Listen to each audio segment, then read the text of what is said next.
Assalamualaikum warahmatullahi wabarakatuh. Hai teman-teman, perkenalkan, saya Rahma Novita, NPM F0G021068, tingkat 1B dari Prodi D3 Kebidanan, dengan dosen pengampu Bapak Wisman MPD. Pada video kali ini saya akan membahas mengenai membaca sumber ilmiah.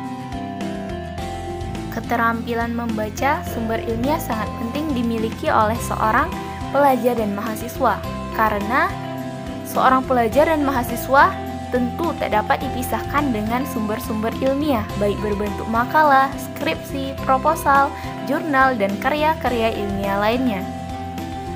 Sebelum kita memulai materi, teman-teman sudah paham belum apa itu membaca? Di dalam Kamus Besar Bahasa Indonesia tertulis bahwa ada beberapa makna dari kata baca atau membaca, yaitu 1.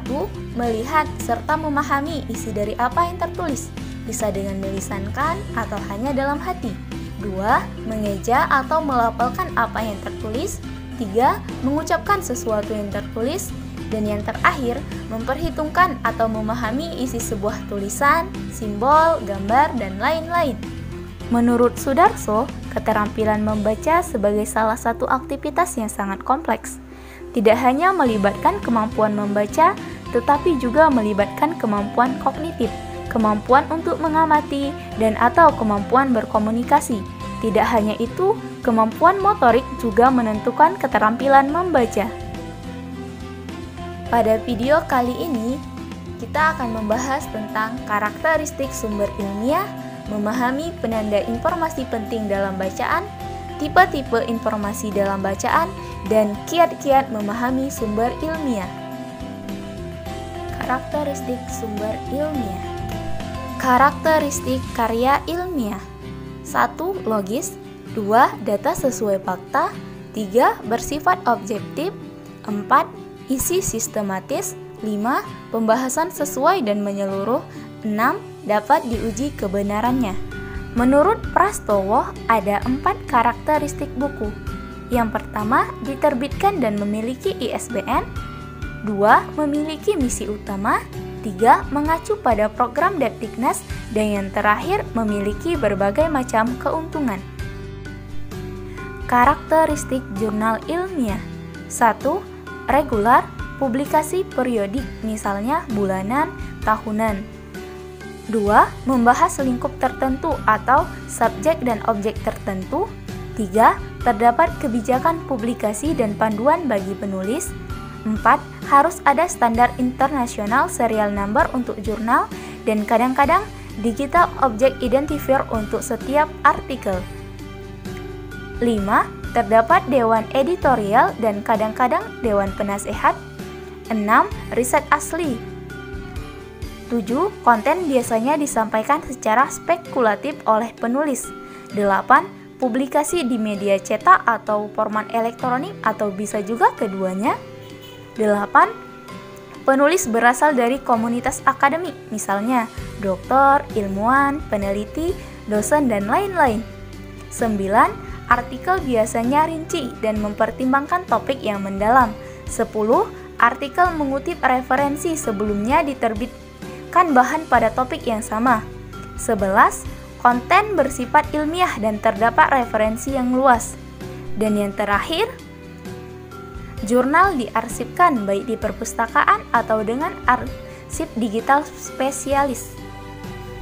Karakteristik makalah. 1.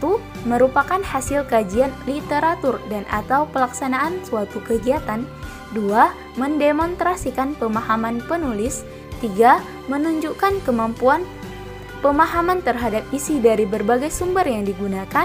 4. Mendemonstrasikan kemampuan meramu berbagai sumber informasi dalam kesatuan sintesis yang utuh. 5. Akurat dan menyeluruh. 6. Memiliki sumber informasi yang baik. 7. Penulisannya benar. Dan yang terakhir, tertata dengan baik. Karakteristik skripsi. 1. Terarah pada eksplorasi permasalahan atau pemecahan masalah. 2. Ditulis atas dasar pengamatan dan observasi lapangan dan atau penelaahan pustaka yang relevan.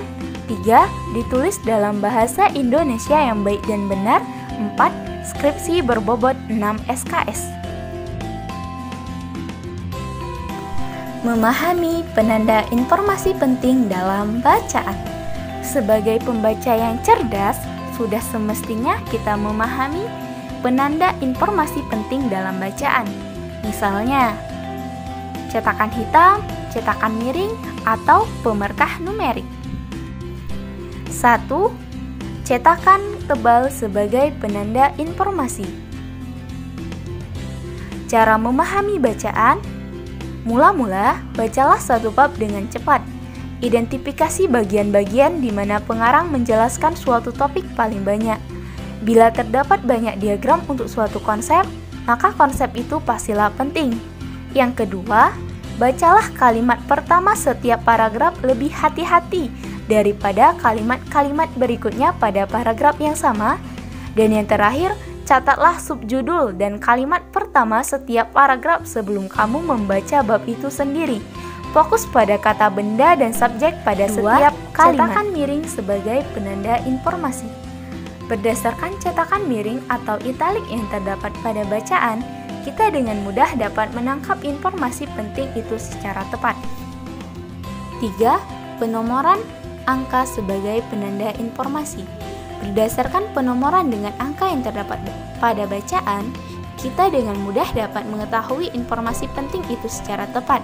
Bahkan, kita tidak perlu membaca keseluruhan bacaan. Contoh, Alwi mengemukakan 4 fungsi bahasa baku, yakni A. Fungsi pemersatu, B. Fungsi pemberi kekasan, C. Fungsi kewibawaan, D. Fungsi sebagai kerangka acuan. 4. Kata-kata khusus sebagai penanda informasi. Kita dapat dengan mudah mengetahui informasi yang terdapat dalam bacaan dengan kata-kata khusus yang terdapat di dalamnya. Tipe-tipe informasi dalam bacaan. Tipe-tipe informasi yang ada dalam bacaan dapat dibedakan dari 2 sudut pandang. Yang pertama, dari sudut pandang acuannya. Tipe informasi dibagi menjadi 2. 1. Informasi denotatif. Tipe informasi denotatif adalah informasi yang dinyatakan oleh kata, kalimat yang sesungguhnya atau semestinya. Informasi denotatif adalah informasi yang mudah dipahami secara universal dalam bahasa yang bersangkutan. 2. Informasi konotatif. Informasi konotatif adalah informasi yang ingin dimaksudkan oleh penulis melalui kata atau kalimat tertentu. Jadi, informasi konotatif bukanlah hal yang spesifik dalam komunikasi, melainkan muncul bersama-sama dengan sistem linguistik. Contoh, rumah yang terletak di pinggir jalan itu sudah mulai ditertibkan kemarin. Kata ditertibkan dimaksudkan digusur. Yang kedua, dari sudut pandang tingkat kepentingannya, tipe informasi dibagi menjadi 2. 1. Informasi utama atau primer. Informasi utama adalah informasi pokok yang terdapat dalam bacaan, yang dapat kita temukan pada judul bab, judul subbab, dan kalimat topik paragraf. 2. Informasi penjelas atau sekunder.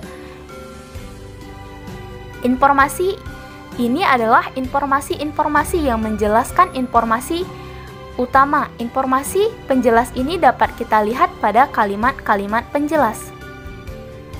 Kiat-kiat memahami sumber ilmiah. Kiat memahami sumber ilmiah. Lihatlah daftar isi buku, kemudian bacalah judul, bab, dan subbab yang ada di dalam buku. Kita juga dapat menggunakan strategi skimming dengan cara 1. Baca dari judul dan subjudul sebuah buku untuk mengetahui ide utama yang dibahas. 2. Hindari membaca isi buku kata demi kata.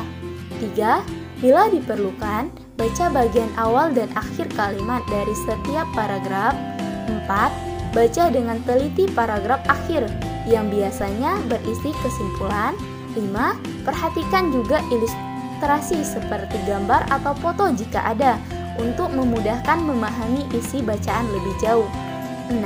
Setelah selesai, coba berhenti sejenak untuk memahami isi tulisan tersebut. Itu dia materi mengenai membaca sumber ilmiah. Semoga video ini dapat menambah wawasan dan pemahaman teman-teman mengenai referensi yang bagus yang bisa kita gunakan sebagai acuan dalam membuat buku, makalah, atau menyusun tugas lainnya. Terima kasih teman-teman sudah menonton video dari awal sampai akhir. Mohon maaf apabila ada kesalahan. Rahma akhiri, wassalamualaikum warahmatullahi wabarakatuh. Sampai jumpa di lain waktu teman-teman.